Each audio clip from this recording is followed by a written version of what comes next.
करके शहीदों के शव उनके घर पहुंच रहे हैं और जैसे जैसे उनकी अर्थियां उठ रही है, परिवार में मातम का माहौल है तो लोगों के मन में गुस्सा है। लद्दाख में गलवान घाटी में भारत और चीन के बीच जो कुछ भी हुआ वो किसी छोटे युद्ध से कम नहीं था। भले ही इस लड़ाई में गोली बम ना चले हो, लेकिन फिर भी दोनों देशों ने अपने सैनिक गंवा दिए। झगड़े की शुरुआत चीन ने की, वो भी तब जब बातचीत के बाद उसे पीछे हटाया जा रहा था।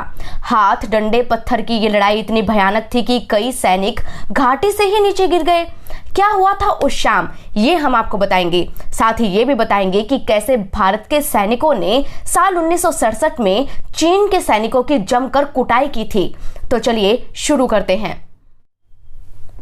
सोमवार सुबह ब्रिगेड कमांडर लेवल के साथ लोकल कमांडर लेवल की मीटिंग हुई और शाम को चीन को गलवान वैली से पीछे हटना था।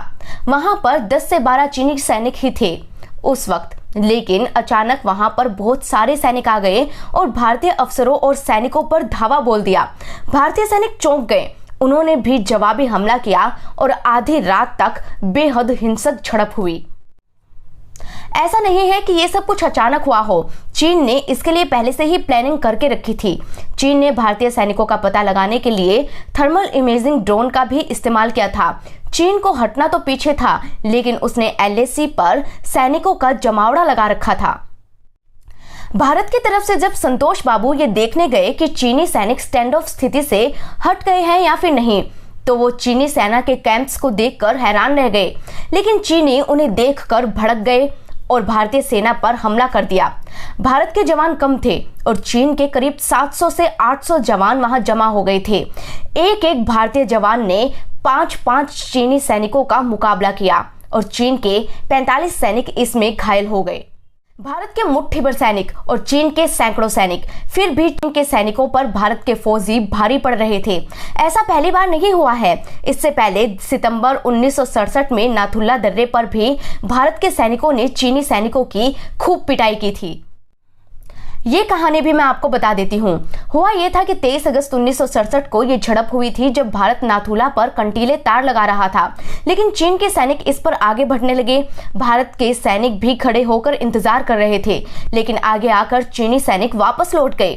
1 सितंबर को बाड़ाबंदी का काम रुक गया, जो 7 सितंबर को वापस शुरू हुआ और करीब 100 चीनी सैनिक उस वक्त इस बात से भड़क गए कि ये काम वापस कैसे शुरू हो सकता है और वो भारत के जवानों पर टूट पड़े। लेकिन रेजिमेंट के जवानों ने उनकी खूब कुटाई की। कोरोना का दंश जो चीन ने दुनिया को दिया है, उससे ध्यान हटाने के लिए चीन इस तरह की गिरी हुई हरकतें कर रहा है, पर भारत भी उससे डरने वाला नहीं है। सोमवार रात को दोनों सेनाओं के बीच जो झड़प हुई, उसके बाद अखबार के संपादक हु शिजिन, जो कि चीनी अखबार के संपादक हैं, उन्होंने भारत को ही कटघरे में खड़ा कर दिया और कहा कि भारत टकराव में मारे गए अपना 17 सैनिकों को बचा सकता था, लेकिन उसकी तरफ से रेस्क्यू में देरी हुई। ये बेहद अजीब बात है और बेहद ही शर्मनाक ये आरोप है चीन की तरफ से। बहरहाल चीन जो भी कहे, हमें ये जरूरत है कि चीन को सीमा पर जवाब देने के साथ साथ हमें चीन के साथ कारोबार भी बंद करना होगा। चीन के साथ आर्थिक संबंध खत्म करने के कारण ही डबल अटैक उस पर हो जाएगा, जो कि बेहद जरूरी है। बहरहाल इस पूरी रिपोर्ट पर आपका क्या कहना है, हमें जरूर बताएं और बने रहें हमारे साथ।